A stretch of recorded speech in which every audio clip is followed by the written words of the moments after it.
Había una vez muchos cuentos el derecho a contar.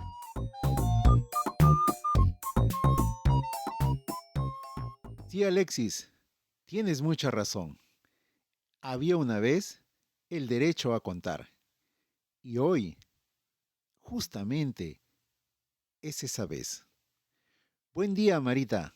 Buen día, Marita Carrión. Buen día, Carlos Torres, y buen día también a los amigos del Derecho a Contar. Este es el primero de muchos programas, esperamos, que vamos a tener el gusto de compartirles mes a mes a través de la web. Sí, amigos, este es el derecho a contar.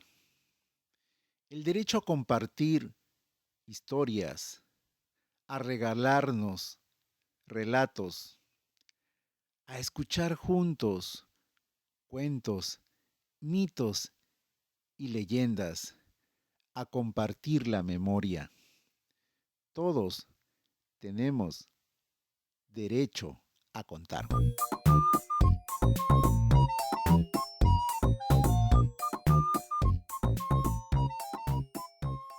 Bueno amigos, vamos a comenzar presentándonos.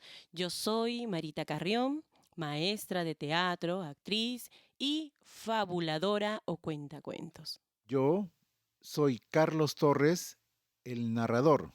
Soy cuenta historias, también titiritero. Me gusta relatar mitos, leyendas, anécdotas y tradiciones. Bueno, comenzamos el programa de hoy preguntando ¿por qué narramos? ¿Para qué narramos? A ver, Carlos, ¿tú por qué crees que narramos?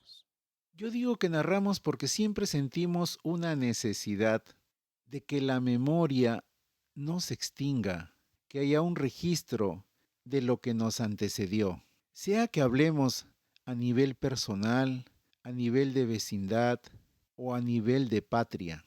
Tenemos siempre el deseo de que nuestro antecedente no se pierda, que lo que se ha logrado con anterioridad sirva para quienes vengan después. Uno puede recordar hechos que nos han hecho saltar de alegría, pero también uno puede tener recuerdos no muy gratos, pero gracias a Dios a que el tiempo los va menguando. Siempre, siempre tenemos la necesidad de compartir con el otro lo que hemos aprendido, lo que deseamos descubrir, lo que podemos hacer de valía para que el otro sienta que reconocemos en él a una persona que es de nuestra mayor estima. Carlos, mira que tienes mucha razón, porque también contamos, como dices tú, para poder tener esa memoria de generación en generación.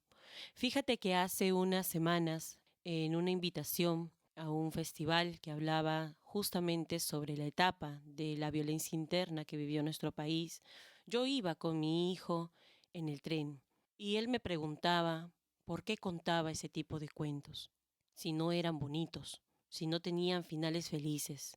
Entonces me di cuenta de cuántas palabras y cuánto tiempo me había comido en mis propias historias, porque no había sido capaz de narrarle a mi hijo esas épocas tan duras. Y es muy importante la transmisión de estas historias felices o tristes para que no pierdan la memoria, no solamente como seres humanos, como unidad o como sociedad, también como país, como nación, como mundo. Y fíjate que yo pensaba que esas historias no solamente nacen en el hecho de contar hechos que nos han pasado, también, como decías tú, la transmisión de la tradición, la transmisión de generación en generación viene desde tiempos remotos, cuando las personas se reunían alrededor del fuego a contar sus propias historias,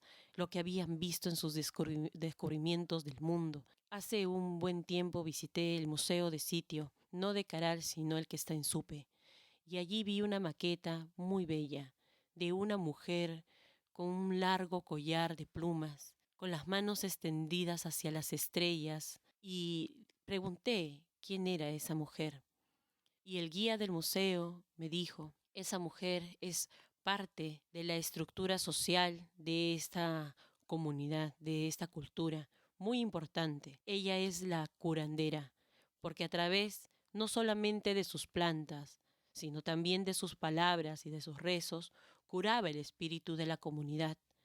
Ella se encargaba de que la memoria de ese colectivo no muriese y fuera pasado de generación en generación, las costumbres, las creencias, las tradiciones. Entonces, yo creo, Carlos, que narramos para no olvidar. Yo creo que narramos para no volver a caer. Yo creo que también narramos para sanar. Y tienes mucha razón. Me ponía a pensar cuando tu niño decía que eran historias tristes y tiene mucha razón. Pero esas historias, como tú bien dices, se narran para que eso no vuelva a ocurrir, para hacernos sentir también solidarios con la memoria, para también crear en nosotros el espíritu de no ser indiferentes frente a la violencia.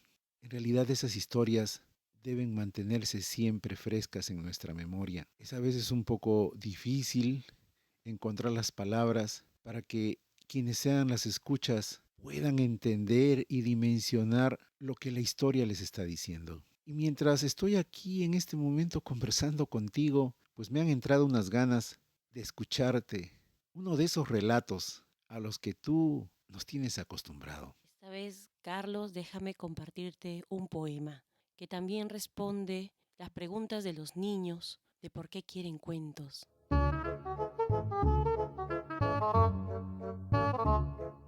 Madre, cuéntame un cuento de esos que se relatan, de un curioso enanito o de una audaz sirena. Tantos que de los genios maravillosos tratan. Esas lindas historias que conoces, sé buena. Dime de caballeros que princesas rescatan del dominio de monstruos, dragón, buitre o ballena, donde nadie se muere y los hombres no matan. Historias en países que no saben de pena. Cuénteme un cuento, madre, que me quiero dormir. Escuchando tu voz, asido de tu mano, como Hansel y Gretel, será en sueños tu hermano, aunque en sombra andaremos tras la misma senda y escribiremos juntos nuestra propia leyenda. Y tal vez, como chicos, dejarás de sufrir.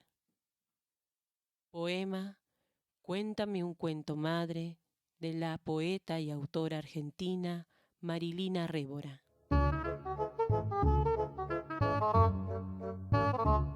Qué bonita historia la que nos has hecho escuchar, donde los hombres no mueren y la gente no mata. ¿Qué tal mensaje de esperanza que tu relato poema nos ha permitido conocer? Mientras te escuchaba, me recordaba de nuestro laureado Premio Nobel Mario Vargas Llosa. Él tiene una novela que justamente se llama El Hablador, personaje prominente de una etnia amazónica. Él era el encargado de ser el vehículo que portaba el saber de cada comunidad y la iba llevando por los senderos y caminos de la Amazonía. Cada noche las familias se reunían alrededor de él para disfrutar de las historias que iba a compartir. Y ese ejercicio del relatar y el escuchar era lo que iba construyendo una historia. Eso es justamente también la vena de la necesidad de por qué siempre queremos narrar. Es la historia que se construye día a día en lo cotidiano,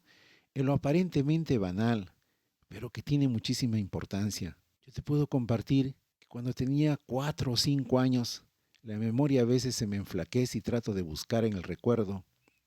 Yo estudiaba en un colegio que se llamaba Jardín de la Infancia número 4 y que quedaba en el Parque Confraternidad de Barranco.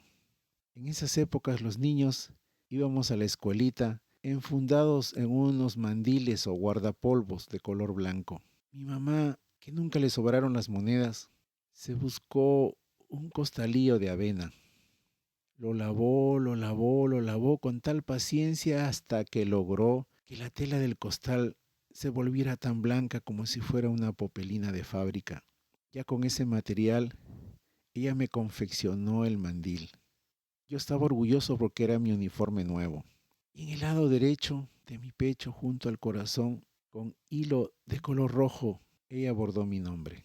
Cada mañana llegaba a la escuela contento con mi uniforme nuevo.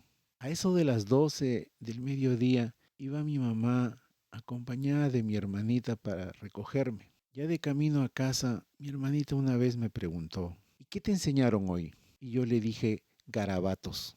Y ella quería saber más y me dijo, ¿qué son garabatos?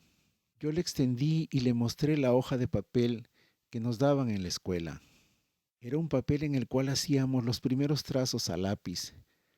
Así es que ella vio un enredo de líneas que se entrecruzaban y hacían como un ovillo de lana.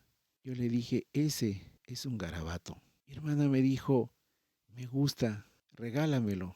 Yo se lo di. Después de muchos años, cuando en un almuerzo en la casa recordábamos, yo me sentí contento en ese momento, porque después de mucho tiempo recordaba ese día en que por primera vez yo pude decir, hoy aprendí algo. Qué bonito relato, Carlos. Qué bonito cuento. Mira qué importante es recordar para saber no solamente de dónde venimos, sino también hacia dónde vamos. Y como a mí me encantan las historias que tú cuentas, te voy a pedir, por favor, Carlos, que nos cuentes uno de esos cuentos, uno de esos relatos que guardas en tu memoria.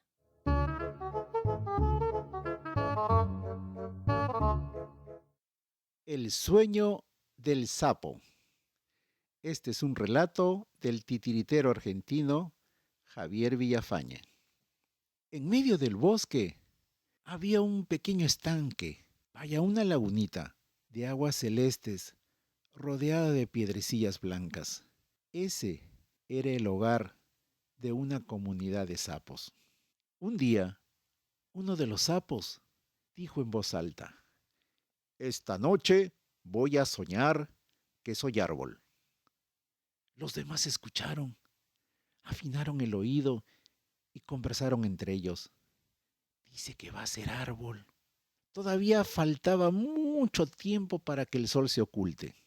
Así que nuestro amigo el soñador se puso a jugar y daba de saltitos alrededor de un hongo amarillo. Ya cerca de las 6, nuestro amigo se entró a su cuevita. Iba sonriendo, iba a soñar. Se recostó sobre su cama. Tenía todavía la sonrisa. Él sabía que iba a soñar. A la mañana siguiente, 100 sapos esperaban en la puerta de la cueva. Querían saber cómo había sido el sueño del compañero. Él salió y les dijo, anoche soñé que fui árbol. Era un roble, un árbol muy fuerte. Tenía un tronco tan alto que llegaba hasta el cielo y unas raíces que se hundían en la tierra. Yo pensé que lloraba, pero era la lluvia que caía entre mis hojas. Pensé que caminaba, pero era el viento que estaba agitando mis ramas. Jamás me pude mover del mismo lugar. No, no me gustó ser árbol. Y dando saltitos, se puso a jugar junto a una plantita de alelí. Ya por la tarde, él dice, esta noche voy a soñar que soy río. A la mañana siguiente, 200 sapos esperando en la puerta de la cueva. Él les dijo, anoche soñé que era río. Yo quería que una ribera converse con la otra, pero jamás se juntaron. ¿Saben? Vi barcos inmensos que llevaban y traían gente que siempre estaba apurada, apurada en partir y apurada en llegar. Aprendí que el agua no avanza, lo que avanza es la espuma. Solo vi peces, peces y peces. Jamás vi una sirena. No, no me gustó ese río. y dando saltos se adentró en el rosal. Ya por la tarde, él dijo en voz alta, esta noche voy a soñar que soy caballo. A la mañana siguiente, 300 sapos esperando en la puerta de la cueva, y él les dijo, anoche soñé que fui un caballo. Era un caballo inmenso. Quien me cabalgaba me daba de latigazos, parecía que huía de alguien. Al galope cruzamos un bosque, después un pantano, después un desierto. Llegamos a una casa, me ataron a un madero. Se ocultó el sol, salió la luna, luego las estrellas. Finalmente, nuevamente salió el sol. Un pájaro se posó sobre mi lomo. No, no me gustó ser caballo. Y así un día dijo, esta noche voy a soñar que soy libélula. Y otro, esta noche voy a soñar que soy arcoíris. Y otro, esta noche voy a soñar que soy nube. Para después a cada mañana siguiente decir, no, no me gustó ser libélula. No me gustó ser arcoíris. No me gustó ser nube. Pero una mañana en la que 500 sapos esperaban en la puerta de la cueva, nuestro amigo el soñador salió con una inmensa sonrisa en el rostro. Todos se preguntaban, ¿con qué habrá soñado? Él, riéndose, les dijo, anoche tuve el sueño más maravilloso del mundo. Anoche soñé que era sapo.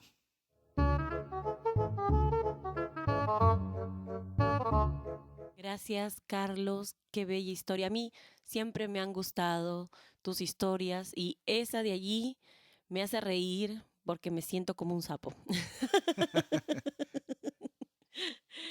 Bueno, Carlos, fíjate que yo, a raíz de lo que he escuchado, cómo es importante el tema de identidad, ¿no? Y esto va ligado con la segunda pregunta que yo tenía, y es cómo nacen las historias en cada uno de nosotros. Te diré que las historias nacen por necesidad, como mencionamos al principio, de que la memoria no se pierda.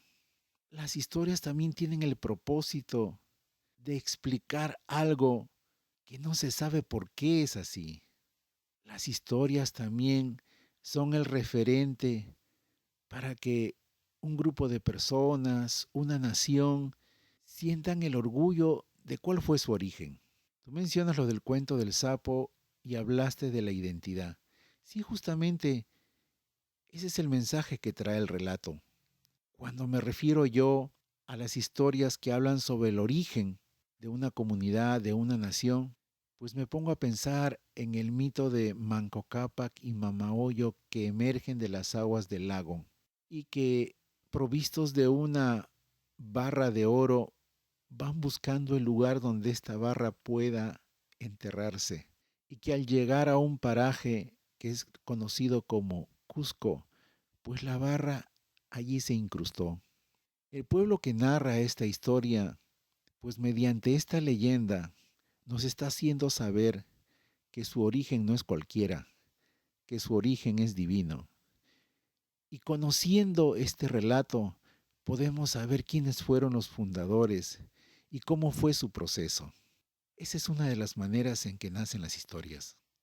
Yo tengo otra manera de cómo nacen las historias.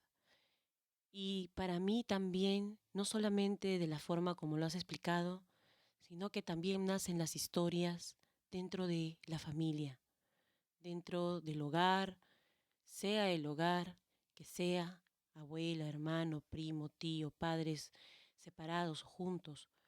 Las historias que nacen en las familias nos cuentan no solamente el sistema de creencias del núcleo familiar, también nos cuentan historias sobre por qué nosotros somos como somos.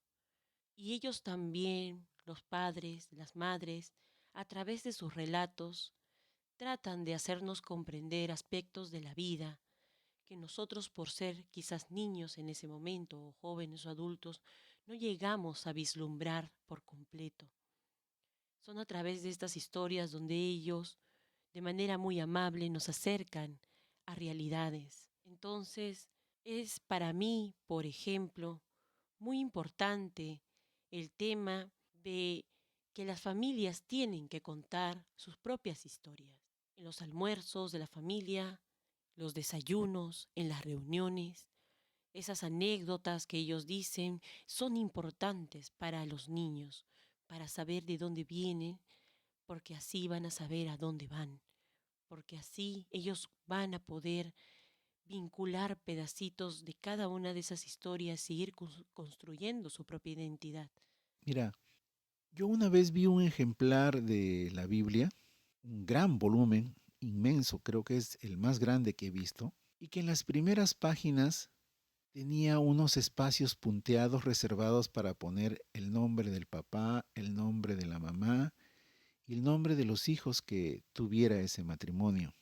En la siguiente hoja tenía los espacios para poner el nombre de los hijos de los hijos. Y así yo llegué a contar hasta 10 páginas como para establecer el historial de 10 generaciones por las cuales iba a pasar de mano en mano esa Biblia. Y me ponía a pensar que la generación 9 o 10 que le tocaba inscribir sus nombres podría retroceder las páginas y leer de cuándo comenzó que este volumen, este ejemplar, estuvo dentro de la familia y puede construir ahí el trazo de cómo se fue forjando su identidad. Eso que has dicho es muy, muy valioso. Son los pedacitos que como rompecabezas van permitiendo obtener un paisaje que es justamente nuestra historia familiar. Y Carlos, fíjate que yo tengo una de esas Biblias y Ah, qué curioso, ¿eh? Sí, cuéntame, tengo, cuéntanos, cuéntanos. tengo una de esas Biblias y cuando yo leía estos, porque bueno, en el caso de la mía está separada por quién nació, quién se casó, quién recibió, bueno, todos los estas cuestiones de la fe eh, y quién se murió, ¿no? Entonces yo generalmente me iba a la parte de quién se murió. Era un poco curiosa. Y mi papá me contaba quién era el que estaba inscrito allí, ¿no? Y así yo llegué a enterarme de dónde venía la familia de mi papá, porque siempre estaba pensando, un niño siempre se hace preguntas, ¿por qué tengo este color? ¿Por qué mis ojos son de este tamaño? ¿Por qué mi cabello no es así? ¿No? Y entonces empecé a construir esos pedacitos, los empecé a juntar y me di cuenta poco a poco de dónde venía. Y esto ha marcado mucho el camino que tengo como fabuladora, como cuentacuentos, porque muchas de las historias que yo cuento son historias que están vinculadas a mi propia historia familiar, a estos pedacitos que he recogido. Marita, qué grato es conversar contigo, ¿no es cierto, amigos oyentes? Entonces ahora vamos a pedirle a nuestra compañera que nos regale uno de sus cuentos.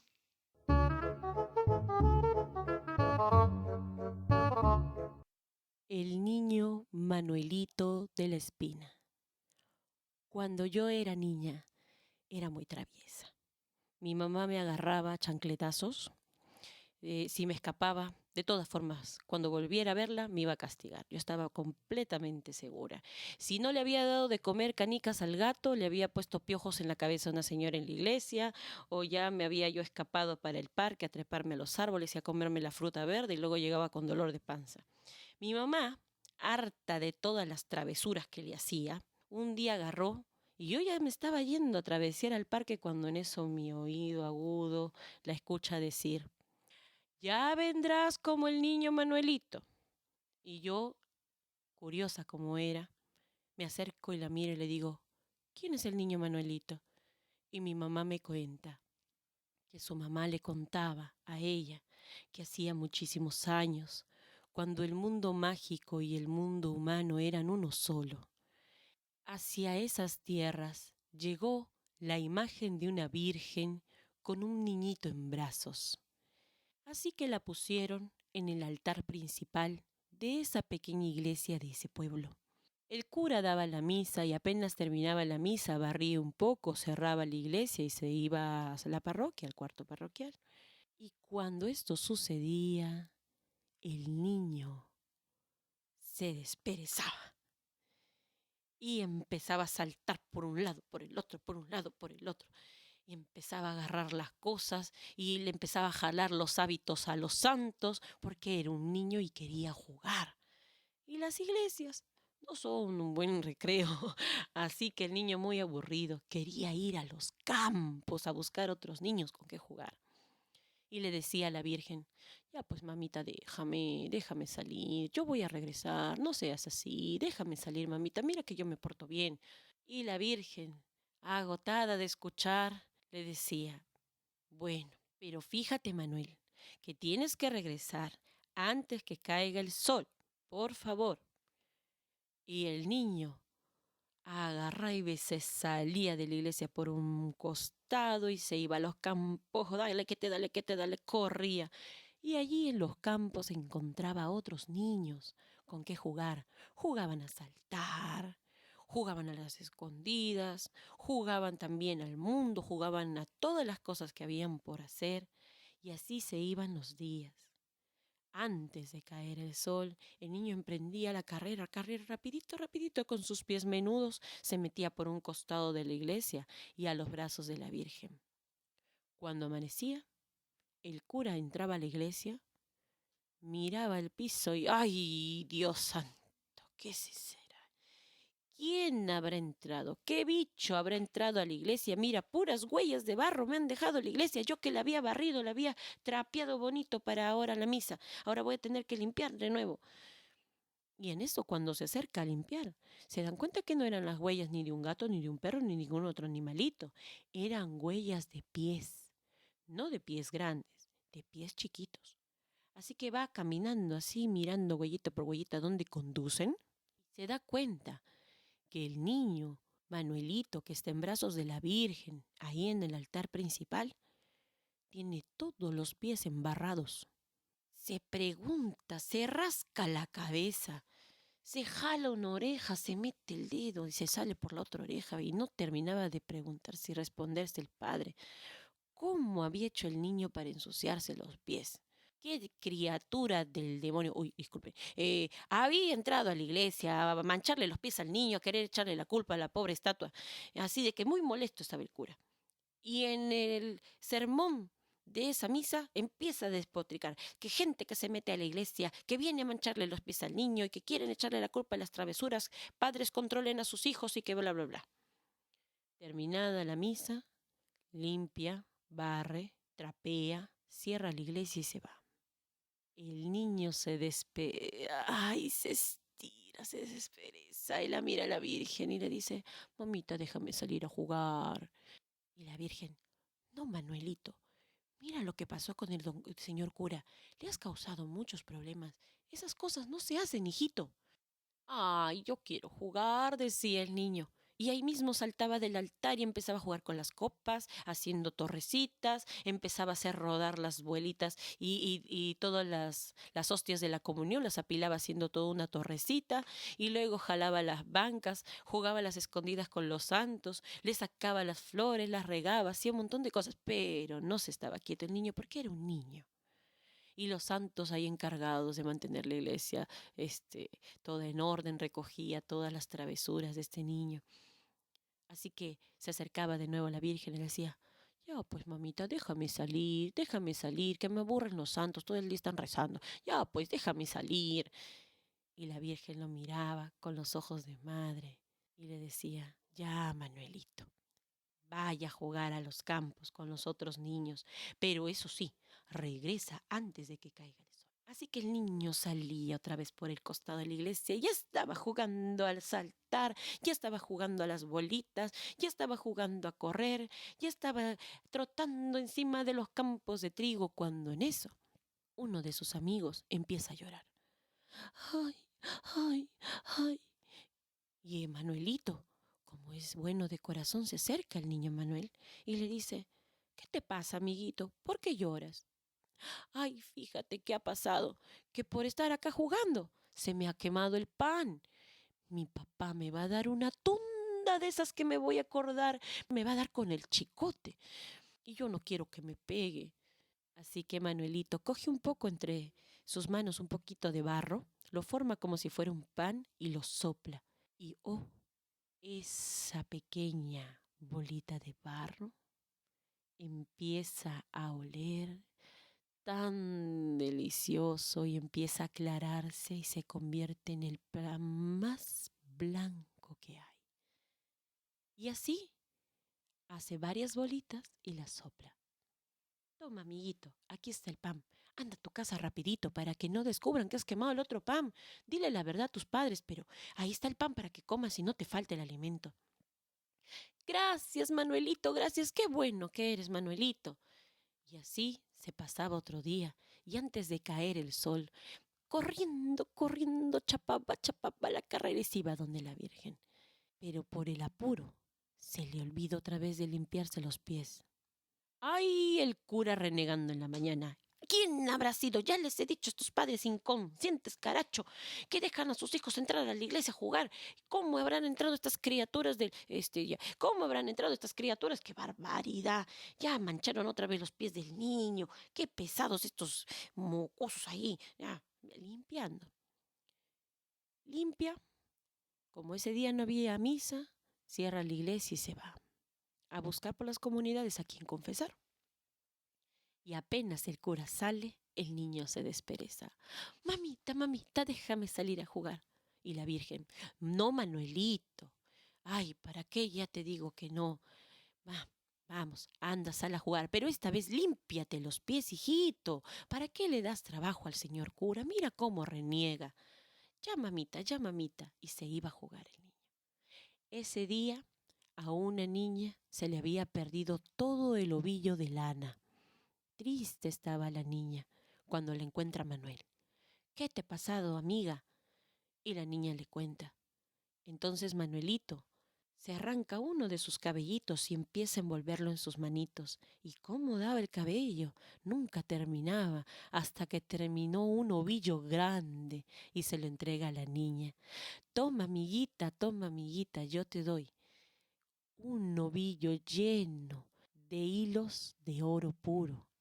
Toma, yo te lo regalo. Ve a tu casa y no te pongas triste.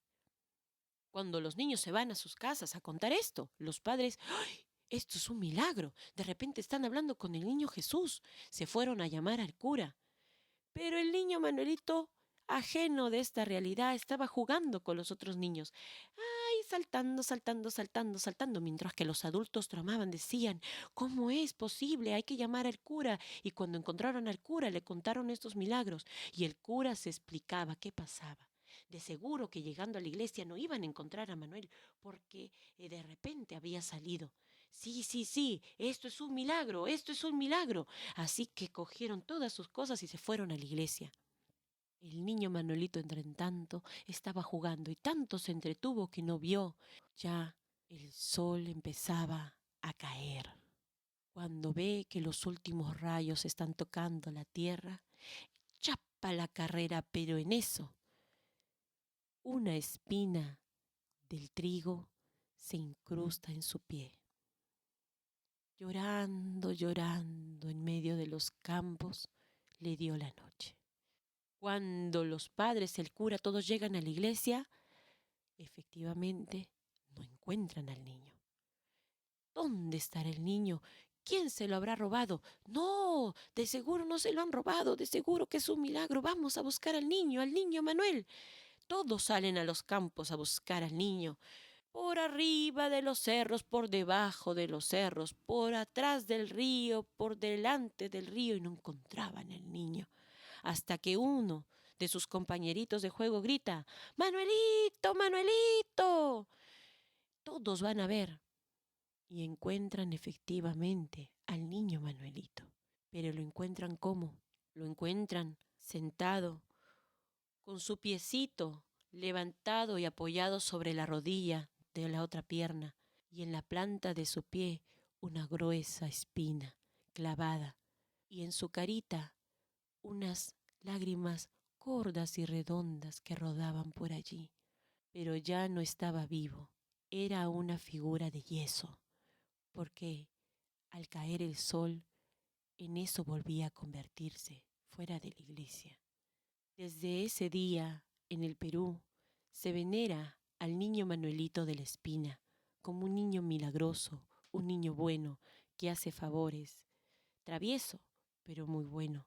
Entonces mi mamá me decía, si te vas así a jugar, te puede pasar lo que al niño Manuelito. Y yo la miraba a mi mamá y le decía, no mamá, no lo creo, yo sí llevo zapatos.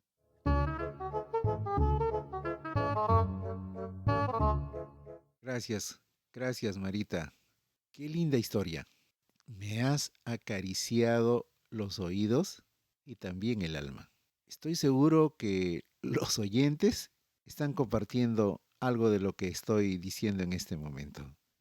Yo quería contarte una cosa que no la puedo contar en el cuento, no he sabido cómo enlazarlo. Eh, ¿Por qué nosotros le decimos niño Manuelito?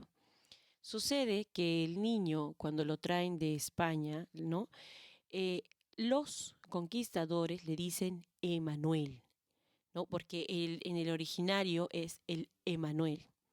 Pero nosotros los peruanos somos muy compinches, pues. Nos gusta, pues, somos muy apapachadores, nos gusta ahí el cariño, ¿no? La calidez. Entonces, ahí en la confianza, uno empezó a decirle, Emanuel no, Manuel. Y ya los más frescos, Manuelito. Yo tengo un amigo que se llama justamente Manuel y su cumpleaños es el 25 de diciembre. Sí, sí, él hace su fiesta en casa y van llegando los amigos, pues, ¿no? Es por eso que yo te decía, Carlos, que es muy importante contarle a nuestros niños, ¿no?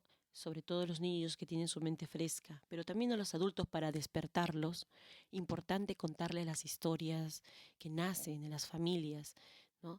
Y yo te invito, Carlos, a que nos compartas otra historia. Cuéntanos otro cuento de esos que tú llevas en la memoria. Mira, cogiendo lo que estás diciendo referente a las historias que se crean en las familias, yo te diré que cuando viajo en los buses atravesando la ciudad, me gusta mirar y observar lo que va ocurriendo. Allí hay una fuente de relatos e historias, y de esa experiencia es la que te voy a compartir. Estaba yo en un microbús, en una combi, y había logrado asiento. Sube un vendedor ambulante y comienza con su discurso. Buenas tardes, señoras y señores. Disculpen que haya subido así a interrumpirles su lindo viaje. Cada vez que yo escucho lo de lindo viaje, me pongo a pensar, ¿esa frase la está diciendo con ironía o será que está convencido de que es un lindo viaje? Porque entre tantos frenazos, aceleradas y baches que va encontrando el vehículo, pues muchas veces el viaje, que digamos, no es lindo. Y el tipo continúa con su discurso y dice, no he traído nada para venderles porque todavía no tengo dinero para comprar, pero les he traído unas canciones y aquí va la primera canción. Y el tipo comenzó a entonar de esta manera. Hace tiempo que no vivo ya sin ti. Y del fondo del carro se escuchó un ladrido. ¡Rar, rar! Era un perrito que también estaba viajando como pasajero. El cantante como que perdió el paso y se quedó mudo. Pero era allí que no se daba por vencido y nuevamente comenzó. Llevo yo en mi alma la tristeza de haberte sido infiel. ¡Rar, rar! Nuevamente el cantador perdió el paso. Pero nada que se iba a dar por vencido y fue a la tercera. No puedo vivir sin tu amor. Oh. El pasajero que estaba al costado de mí, en voz alta, dijo, cántate otra canción, pero que no la sepa el perro. Dime si no es una historia digna de siempre recordar. Eso me hace recordar que muchas de las historias que se cuentan a veces también nacen de las bromas, ¿no? De lo que pasa también. Bueno, Carlos, ya nos vamos despidiendo, amigos del Derecho a Contar. hemos compartido ese primer programa de muchos otros que van a salir mes a mes y también lo vamos a colgar por estos medios, web, internet, para que lo puedan descargar, lo puedan compartir y se puedan pasar la voz. Si ustedes tienen algún relato, historia, cuento que desea compartir, de repente algún evento, o quizás alguna opinión sobre qué temas quisieran que nosotros tratemos en los siguientes programas, pueden escribirnos a elderechoacontar@gmail.com, todo junto, elderechoacontar@gmail.com. También nos puede encontrar en Facebook como Marita Carrión, así la ubican a ella, Marita Carrión, y a mí me pueden ubicar como Carlos Torres el narrador. Antes de que me olvide, Marita es con doble T. Sí, y también los invitamos a comprar el primer número de esta revista pequeña que ha sacado nuestro amigo Carlos Torres con mucho esfuerzo, que se llama justamente El Cuentacuentos. El costo es de 2 soles y cualquier pedido pueden hacerlo a El Derecho a Contar o al mail de Carlitos. ¿Cuál es tu mail, Carlitos? C. Torres 1000. El 1000 es 1 con 3 ceros. ctorres1000@yahoo.es. En este primer número del Cuentacuentos, esta publicación que ha hecho Carlos Torres, vamos a encontrar el poema madre en la tapa y vamos a poder también saber para qué sirve leer los microcuentos y también un cuento al final por Chacho de Acevedo que les va a gustar muchísimo, se van a reír y los invitamos no solamente a escribirnos, también nosotros podemos ir a su colegio, a su guardería, al nido, también contamos cuentos para adolescentes, cuentos para niños, cuentos para adultos, en fiestas, cumpleaños, matrimonios o a donde ustedes deseen invitarnos. Pueden contactarnos a través del Facebook, a través del Derecho a Contar o de nuestros propios correos electrónicos a ponerse en contacto. Les pedimos, además, amigos del Derecho a Contar, que comenten este programa, nos dejen sus comentarios y también sus sugerencias. Un último aviso, cada sábado a quien esté dispuesto a escuchar historias, pues los espero en el campo ferial de la Cámara Popular de Libreros de Amazonas, donde se venden los libros usados. Está ubicado en la esquina de Jirón Andahuaylas con el Jirón Amazonas, junto al Puente Balta, a una cuadra de la Avenida Bancay, por donde está la feria donde se venden maletas, maletines y mochilas. Cada sábado 11:30. Bien, nos despedimos de este nuestro primer programa, El El Derecho Derecho a a Contar. Contar.